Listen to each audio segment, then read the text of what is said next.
Hello, and welcome. This is episode numero 14 of Real and Raw Conversations with Shalina. And tonight I am talking about decreased sound tolerance. It's a topic that does not have enough said about it, so here I am doing what I do, shedding light on things that matter. But first, an acknowledgement of country. I acknowledge the traditional custodians of this land, for they hold the memories, the traditions, the culture, the hopes and dreams of Aboriginal, Torres Strait Islander peoples and elders, past, present and emerging. For it is their land on which I work, live, love and conduct business. I am committed to and will continue to celebrate, honour and respect Aboriginal and Torres Strait Islander people's stories, culture and traditions, as well as their unique cultural and spiritual relationships to country. Sovereignty has never been ceded. It always was and forever will be Aboriginal land. So, as I said, tonight I'm talking about decreased sound tolerance, DST, and just a trigger warning that the content that I'm going to discuss tonight, it may cause emotional or physical distress to viewers who are watching in case you suffer from it or you learn tonight that you are suffering from it. There's a lot of stuff that I did not know myself that I was suffering until I, was spoken to about it and I seek the help that I needed. So yes, trigger warning. So please just be careful. If you need any help, if it's too distressing, you don't have to watch, but I hope you find it educational and I hope you learn something. Parents, if you are watching, you really need to take note of what I am saying tonight because it could be your child that's suffering from this. So let's get on with it. Episode number 14, decreased sound tolerance and mental health.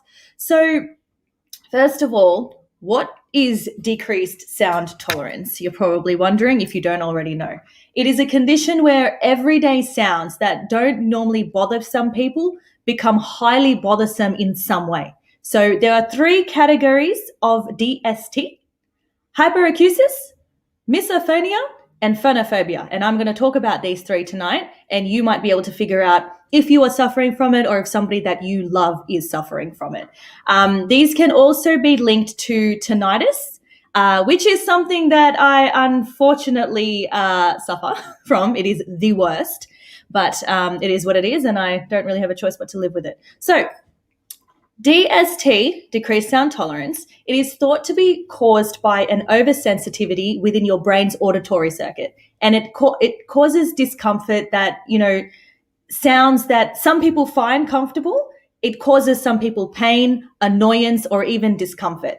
So, it does require a lot more research than what has, been talked about it and searched up. But it is a topic that requires a lot more attention as well, which is why, hello, that's me here. So if you are a parent, a friend, or a relative of somebody who is suffering this, or you think you have DST, please keep watching. This could benefit you. And it's also very important to note that people who have suffered trauma and abuse, they remember things like smells and sounds. So certain sounds can actually trigger people, and it is really important to remember this because nobody is crazy. We are a product of our own experiences.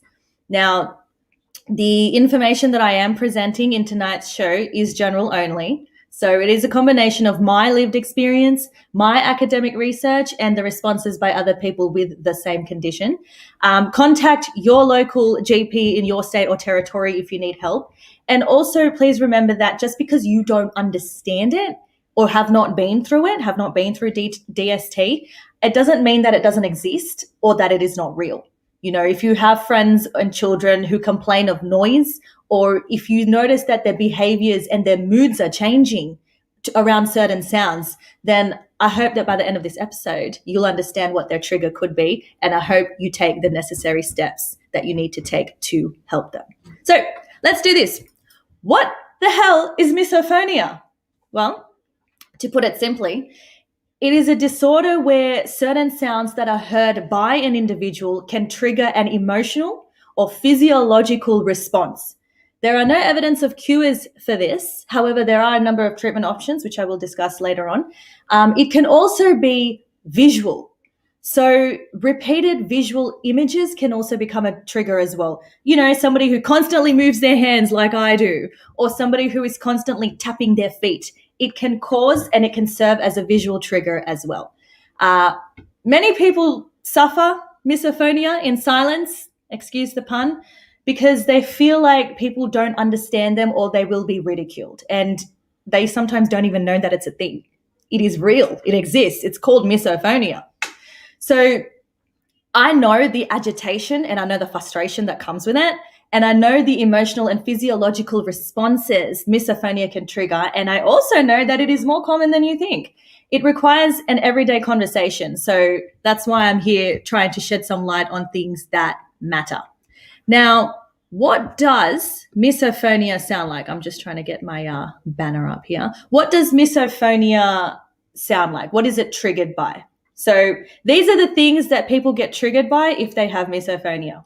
Chewing, popping gum, any noises with the mouth, children who are crying and screaming, the sound of people biting apples or anything else crunchy, chips, popcorn, heavy breathing and snoring, foot or pens tapping, clocks ticking, the sound of birds or animals, dogs, slurping hot tea, slurping hot drinks, that sound that some people make. Even I get really frustrated hearing that. The typing sounds that are made by people, ladies who have fake nails, it can drive people crazy. It is the sound of even a pressure cooker going off. I suffer from that. I hate the sound of that. It can be the sound of dishes being put away, or those weird sounds that some people happen to make when they are brushing their teeth. I'm not sure how or why that happens, but it does. Hello, Indian uncles there. It can be the sound of a person's voice all the time, or just sometimes. It could be when they speak in a certain way. They can speak in a very low tone, and that might be very frustrating and annoying to hear.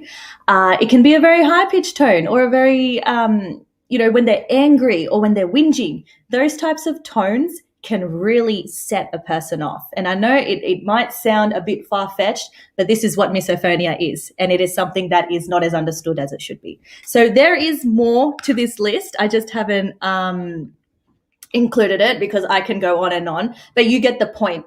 Any type of sounds, they can trigger somebody who has misophonia in ways that, you may not even understand.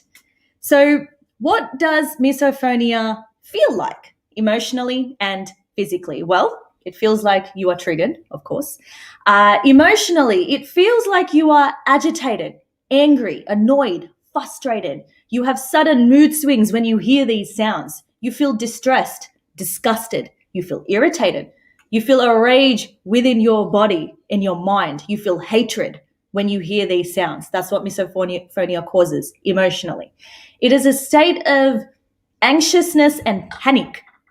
And the reason why you feel anxious and you feel panicky, you have this urge to flee. And the reason why is because you feel like you know what's about to happen. You know what the sound is that you're about to hear, and you absolutely hate it. There are some people who will literally stay away from people, places, and events where they know that these sounds are going to be present. They stay away. Social isolation. Some sufferers, they have like an onset of anxiety and panic as soon as they see a person who's going to make this sound. Sometimes you feel, this physical urge to lash out at a person, or you feel like being aggressive, using an object as a means to release that type of anger and frustration. Misophonia can also be triggered by PTSD as well. Physically. So physically, it feels like you are sweating. Your blood pressure increases. Your chest tightens. There's, as I said, a strong desire to assault the person who's making this sound. I know it sounds far-fetched, but it is true. You feel like a skeletal muscle contraction, like a flinch or a tick. And it is a mental and physical battle between this feeling of fight or flight. What do I do? This sound's about to happen. You want to escape it. You don't want to be there. Misophonia can also cause unwanted, involuntary sexual arousal. It can also cause an urge to urinate and a constriction of the stomach. So these are the things that misophonia can trigger you. I just read a comment. I have to put this on the screen. Manav says, what about the sound of people telling you what to do? I do not know the cure for that yet, but when I find that out, you will be the first person that I let know. Oh, that's so good. I love it.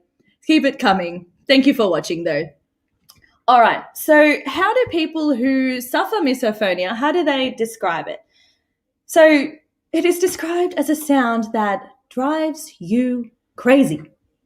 Simply put it drives you crazy. You have this uncontrollable explosion or implosions of anger within you, and it can leave you in a really, really, really bad mood as well.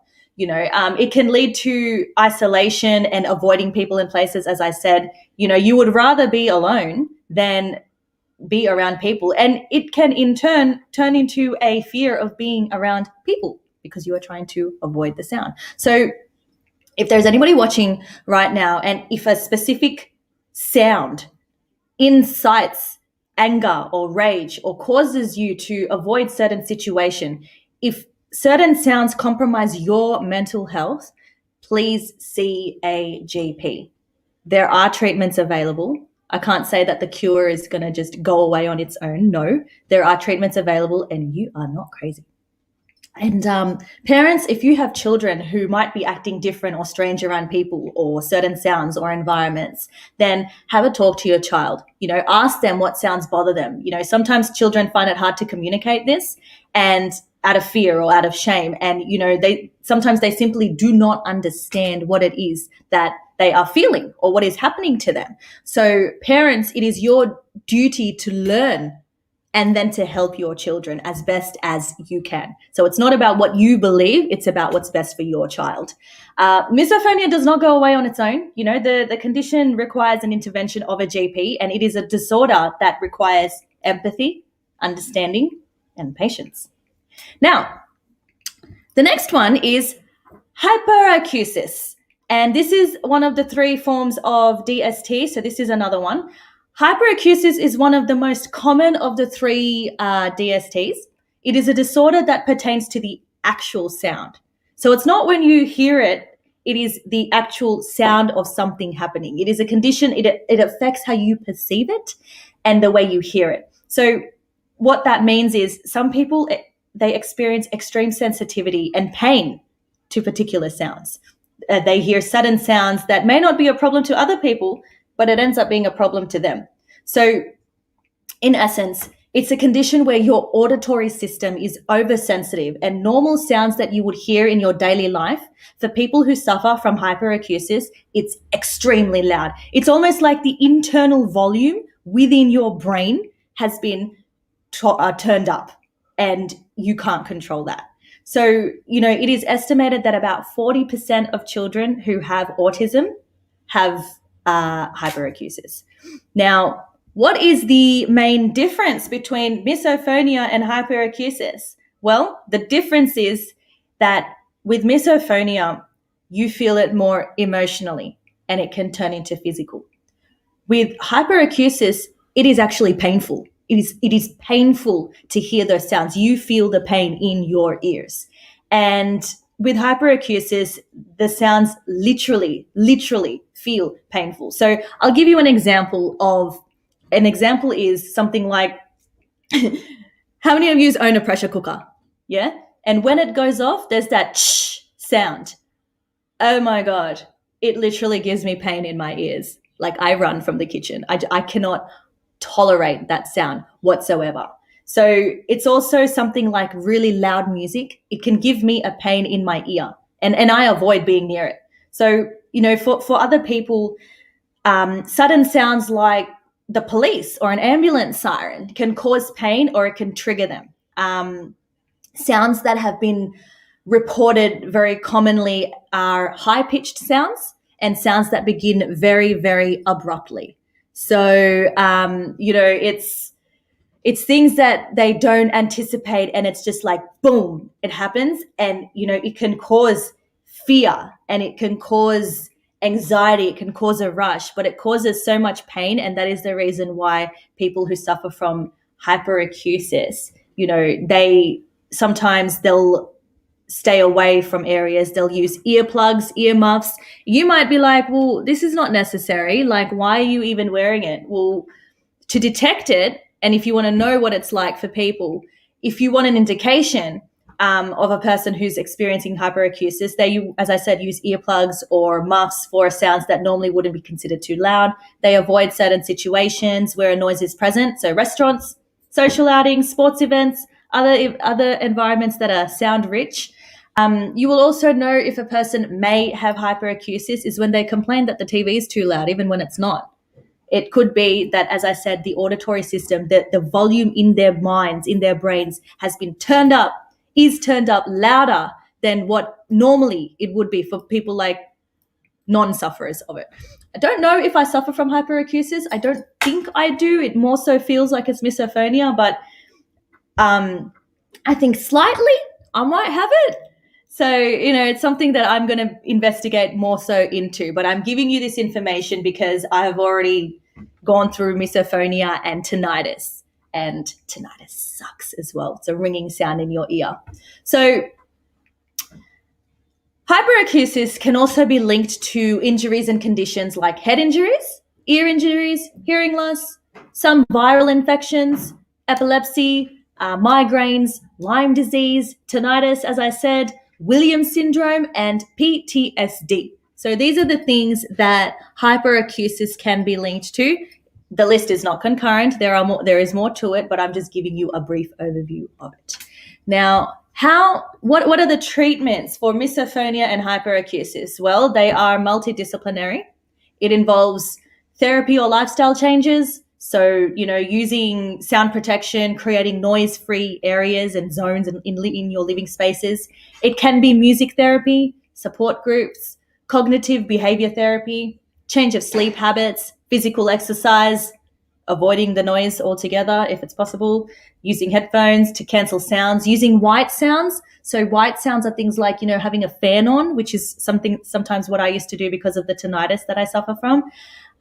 It may also help to see a psychologist or an audiologist, but you need to see a GP first. So make sure you do that.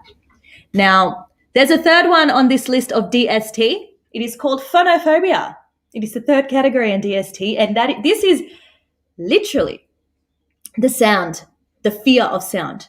So sudden, loud, and unexpected sounds can cause anxiety attacks in people who suffer from phonophobia. They feel fearful of devices that might suddenly emit loud sounds like alarms. It can also be, so phonophobia, it can be caused by external factors. So things like long-term childhood trauma. So as I mentioned at the start of this show, that certain sounds and smells can trigger people. So if you have gone through trauma, sexual abuse, and you remember certain sounds, you can get flashbacks and memories of those things. And that causes phonophobia. It can be one single traumatic incident. It can happen at any age, but if you have a child and, if you have a severe reaction to certain noises, seeing an audiologist might help you determine if you've got phonophobia or not. Or it could be an auditory condition like hyperacusis. So don't ignore this. It can also be genetic. So a family history of anxiety can actually cause this as well. So what are the signs of phonophobia? Well, it is the desire to flee certain situations and environments, intense fear of loud sounds, excessive sweating, shortness of breath, chest pains, irregular heartbeat, nausea, dizziness, panic attacks, fainting, severe mood swings. These are all the signs and symptoms of phonophobia. And, for some people who suffer from this, watching somebody blow up a balloon can, and beyond its normal capacity, so not a small one, but like a big one, and a person who's suffering from phonophobia, they would find this really unsettling. They would find it even disturbing to look at it because they are anticipating that there's a very loud sound that's about to happen, and that can cause them so many physical reactions. As I said, chest pain, irregular heartbeat. That's what starts happening to people who suffer from phonophobia. So, like I said, go to your local GP and have a talk about this because you are not crazy. Whoever is suffering from this, if you think you are suffering from any of the three that I have mentioned tonight, misophonia, hyperacusis, phonophobia, if you feel like you could be suffering from any of this, you are not crazy. if you feel that you are disturbed by certain images or visuals as well, you may be suffering from any of the above that I have spoken about. There's nothing to be ashamed about either. As I said, I have tinnitus. If you don't know what tinnitus is the ringing sounds in your ear. Your ear is literally ringing 24/7. And I go through that on a daily basis. And I got diagnosed with that about 2021, so about 8 years ago. And my ears have been ringing. And I probably had it before that and I didn't know. But if you feel like, apart from what I've talked about tonight, this is just a side note, if your ears ring constantly, that could be tinnitus. There is no cure for tinnitus, unfortunately, but going to therapy, seeing an ENT specialist might also help as well. I went to one and they helped me figure out what white sounds could help me, because I was getting extremely frustrated. It was affecting my mental health. And, accepting it was the first step. And when I finally accepted that I had tinnitus, that's what helped me to start, healing. But it hasn't gone away. It is the bloody worst. If you live with somebody who suffers from any of these, it's really important for you to be empathetic and understanding of a person's situation. It's not a laughing matter. It's nothing hilarious. It's a real condition which causes a lot of mental health issues. And some people actually suffer from suicidal ideation as well. They start feeling suicidal because these are sounds that they feel like they cannot escape from. So it is very, very serious as well. Now, I'm going to give you a few special mentions. Excuse me, very thirsty. And there's a trigger warning for this one. And I repeat, trigger warning. If you are disturbed by certain images and visuals, and I guarantee you will probably not like this at all, please don't go and Google this if you get triggered by certain images and visuals. Please don't Google this. I'm letting you know, I'm telling you this so that you know that it is real and it exists. And it is called trypophobia. I believe I have said it right. Trypophobia. It is a fear and a disgust of holes or protrusions, and you literally feel disgusted at the sight of clusters, like holes, like honeycomb, sea sponges, soap bubbles, anything that is a tightly packed holes, or like seeds on a strawberry. If they make you feel shaky and sick to your stomach, or if you feel nauseous and uncomfortable or anxious, that is called trypophobia. And I repeat, trigger warning, if you feel disgusted by certain visuals and images, you might feel disgusted by this, but I'm just telling you this because there is a name for it, and it is real and it exists, and it needs more research done to it. I remember when I searched it up, I felt disgusted, but some people don't realize that they are actually going through it and that they suffer from such a condition. Another one, no trigger warning required for this one, but anyways, we'll still have the trigger warning sign there. It's called diploacusis, or interoral pitch difference. So that is IPD. It is a hearing disorder where an individual perceives one single sound as different pitches in their ears. So it is commonly known as double hearing. It can present as a secondary symptom of hearing loss. However, it can also happen to people who have normal hearing as well. So my list tonight was not concurrent. There needs to be more research done in the field of DST, decreased sound tolerance. Like any condition, you can never have enough information on it. But I encourage you to seek help if you need to. Parents, please do not let your child suffer. Ask them how they're feeling, what they can hear, what are the sounds that trigger them, because as I mentioned before with the other conditions, these sounds can cause so many physical and emotional disturbances in children. It can affect their schooling. It can affect their friendships. It can affect where they want to go, in adults as well. But adults are still able to diagnose these things in them. For children, they find it more difficult to do that. So if this is causing them any type of distress, it is up to you to try and help them as best as you can. Please. It is detrimental. It can be very detrimental to mental and physical health. And it is a condition. it can last a lifetime as well. And as I said, it requires empathy and a willingness to understand and learn. So just to recap on what I have been talking about tonight, I was talking about DST, which is decreased sound tolerance. There are 3 types that I've gone through tonight: hyperacusis, misophonia, and phonophobia. And there isn't exactly a cure, which really sucks for us who go through it. However, it's up to us to change your lifestyle, change your way of thinking, go see a doctor, go do what you have to do in order to, find solutions that will benefit you. So last but not least, I was trying to keep this session short because normally I go like 40 minutes. So tonight I was like, no, let me do like 30 minutes maximum. So last but not least, anybody who's going through it, you're not crazy. There's nothing to feel ashamed about. I go through it on a daily basis. I flee from sounds that I just cannot tolerate. And it becomes like a fight or flight thing. Unfortunately, it is what it is. So please reach out to me if you want to talk more about it.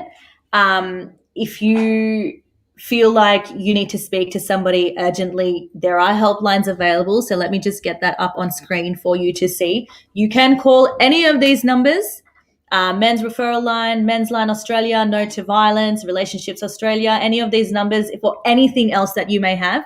If it's not DST and if you're going through domestic violence or anything like that, please call any of these numbers. They are there. 1-800-RESPECT, 24-hour hotline, kids helpline. Please, please, please give them a call. And thank you for joining me on this lovely Sunday night. I hope that you guys have learned something from it and you don't feel like you are alone. I know it can feel like that when you are suffering something internal that people don't talk about enough. So I will try and talk about this a lot more, and I will be putting things up on my Instagram and my Facebook. Oh, yes, that's right. Follow me. I'm not hard to find. So on Facebook, Conversations with Shalina, hit me up. You want to be a guest? Let's do it, baby. I'm on YouTube, Sedate the Poet, or Instagram, Sedate. Never hard to find. Follow me or subscribe to me on YouTube. Follow me on Instagram. If you want to be a guest, send me an email or a message, whatever you feel like. Hit me up. I don't mind. And yeah, I will see you, all of yous, in the next episode. So take care. Thank you for watching. If there's any more information that I need to put up, I will, and it will be on my social media. So make sure you're following me. So take care, and thank you for watching. Bye for now.